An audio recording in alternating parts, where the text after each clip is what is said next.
When college can cost more than $60,000 or less than 10, the wrong question's being asked. Many wonder if college is worth it, but we don't deal in absolutes here. Instead, I will tell you which colleges are worth it and at what price points. When a ranked 200 college costs as much as Harvard, you know something's off. It's like buying a Nissan for like a Bentley price.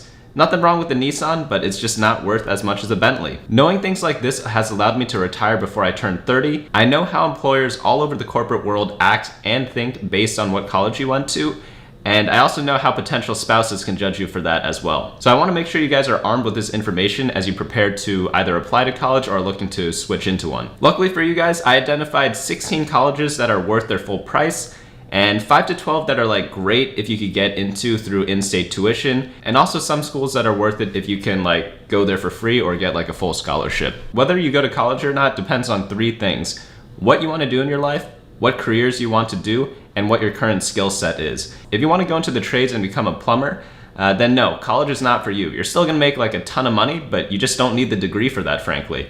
If you have been developing applications since you're 12, then sure, like of course skip college and like just go start your own company, you know? However, if you want a nearly risk-free route to success, then going to college, especially a good one, seems like a pretty easy decision to me. Anyone that tells you a top college is not worth the money either didn't need that degree to succeed in life, or they haven't seen how it has skyrocketed other people's lives. Personally, for me, I feel like I wasted all my time in college because I already had the skill set to succeed in life before it. I also didn't go to like a golden ticket college, so it didn't make like the corporate success track that much easier for me. Instead, I went to like a top 50 college, paid the full price, and like it just really wasn't worth the money at all. I'd rather see myself at 18 and save over $200,000 over 4 years and just live my life from there, because I literally learned nothing from college. Keep in mind, time is also money. In fact, time might even be worth more than money. And if you spend time in classes, that's literally a waste of time if you didn't get anything out of it. So whenever you're looking at the cost of college, just always remember, it is more than the tuition cost. You also have to calculate the time in there. A lot of people don't talk about that. Let's go into the Holy Grail list first. So this is like the best colleges in America, and if you can get into any of these, go take out as many loans as you can and just go no matter what. I guarantee you, as long as you don't major in something completely stupid, it will pay itself off like 99 times out of 100.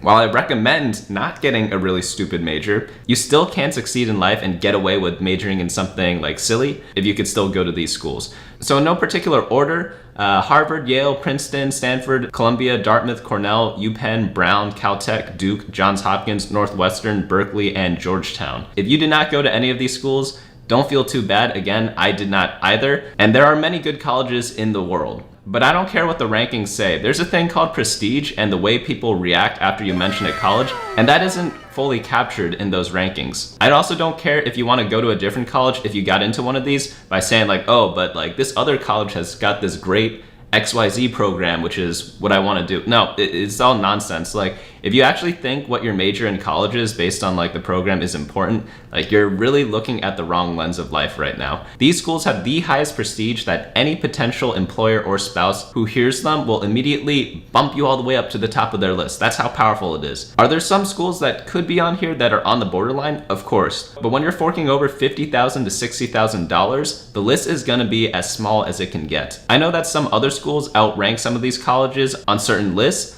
but keep in mind, guys, rankings change every year. Prestige and pedigree is forever. Now, if you can't get into any of these schools, like, have no fear, guys.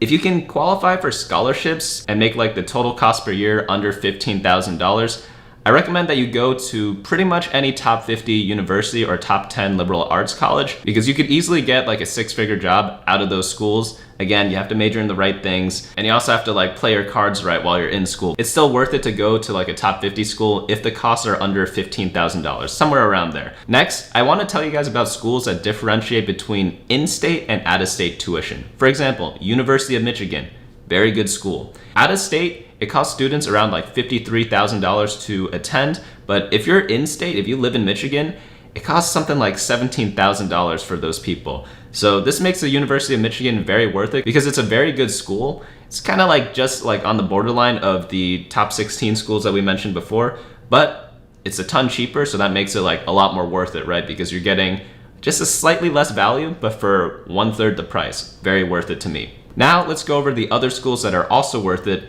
if you can qualify for in-state tuition. First one is pretty much any one of the University of California's. Maybe like one of them is borderline not worth it to go to, but pretty much all of them are good to go. University of Michigan, as we already mentioned, UVA, UNC, and William and Mary. That's the short list. Now, there are borderline schools. I think University of Florida, Georgia Institute of Technology, UT Austin, University of Georgia, University of Wisconsin-Madison, Ohio State, and UMD are like borderline. I say borderline because while you won't have like the golden ticket life, these schools are good enough to use to get into like great career tracks. And that's pretty much the main thing you are looking for if you're going into college for financial reasons. So if you want to live like a comfortable upper middle class life, like these schools are great for that. You still could break into upper class, but it's a little harder and you'll have to get like either a little lucky or do like hella grinding if you go to one of these schools instead of the top 16.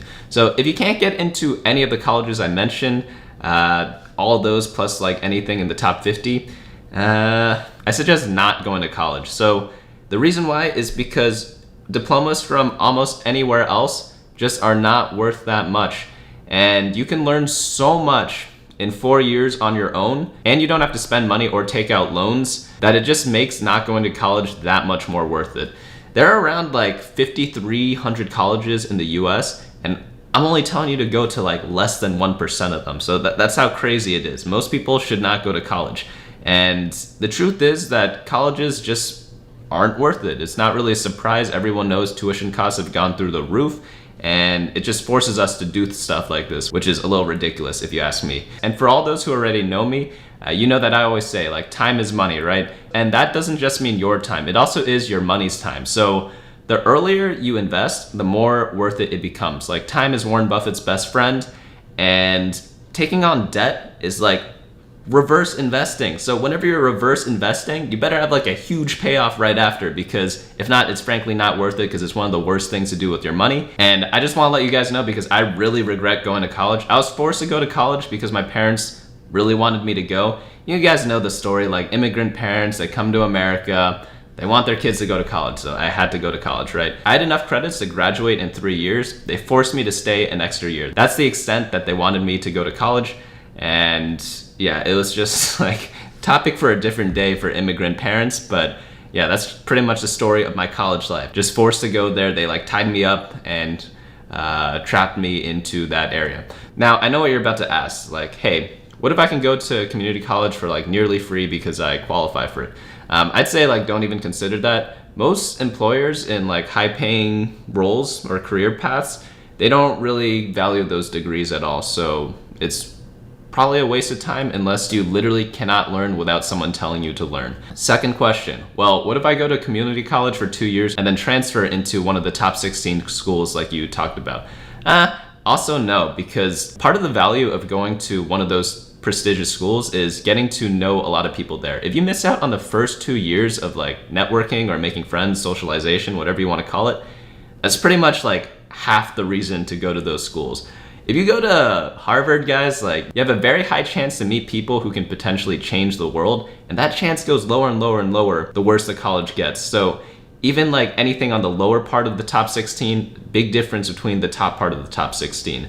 And then anything outside of that, it's just going to be lower and lower chances. To give you background on my college, which is a top 50, I met one guy who founded like a pretty big company, and I kind of knew he would make it in life, but that's pretty much the only guy who really did something extraordinary. But if you go to one of the top schools, you'll know like 10, 15, 20, even like 100 people who do extraordinary things. And yeah, like the chances of that happening just go down the worse school you go to. But I honestly hate that advice that people give, going to community college and then transferring into the college that you wanted to go to originally. And they're like, oh, you could like save 2 years of tuition by doing that. But it's complete bullshit. Ask anyone who's ever done that. 99% of them will say like, oh yeah, like these credits didn't transfer, then I have to do an extra year, then like they don't actually save that much money at the end of the day. It's like one of those pieces of advice that looks amazing on paper, and then you do it in practice and then it's just completely garbage. Yeah, just don't do it. Don't fall for that trap. I've met a lot of people that did that to get into my college. Complete disasters. I know people who did that to trying to go into other college. complete disasters as well. I know it's anecdotal, but literally ask anyone who's done this. There are very few like smooth sailing stories because you're not guaranteed to get into the school, and the schools change the policy on what type of credits they accept all the time. Maybe in the future I can kind of rate each college individually, maybe even have like a sliding scale, like which schools are worth it at 10,000 per year, which are worth it at 20, 30, 40, etc., all the way up. And I know it sounds harsh to kind of make this list because it's very cut and dry. I'm not really leaving anything up for debate here on which schools to go to and which not to. But unfortunately, guys, that's just how life is. Life is very harsh. No one really cares about you. People just look at you as like a number. And that's essentially what people are doing when they judge your college. They're kind of like quantifying you as like your worth as a person, which is unfortunate, but if you want to succeed in the world, that's something you just have to deal with. Like I don't make the rules, guys. I'm just telling you the meta of like how to play this game of life. You can tell this immediately because whenever you talk about someone and then like a college is mentioned, if it's one of those top 16s, you see people's facial expressions change. If you have like something that no one heard of, they're just like, oh, whatever. Even if you're in like a top 50, people are like, oh, okay. It's just a big difference in how people treat you in life. And again, if you can get into that, like people say money can't buy a lot of things. If you can get into one of those schools and you refuse to spend the money to gain that advantage, like you're giving up a ton. It pays for itself like tenfold in the rest of your life. Of course, there are exceptions and borderline cases based on where you are, but I went to a non-golden ticket school and I see every time where it affects me in my life. I've also seen the experience of people who have went to those schools, since a lot of my friends did, and they tell me about their experiences of trying to get jobs and all that and how their friends are getting jobs. It is so much easier to get into places if you just go to one of those schools, especially in the highly coveted career paths. At the end of the day, life is not fair. I just want to arm you guys with this knowledge of like which colleges to go to. And if I spent 4 years trying to improve my life through self-learning, maybe starting a business like what I'm doing now out of college, and arming myself with an extra $200,000 from tuition paid, I'd be living a much better life than I am now. For what comes after college, check out this video to learn about how half of Americans can retire in 10 years.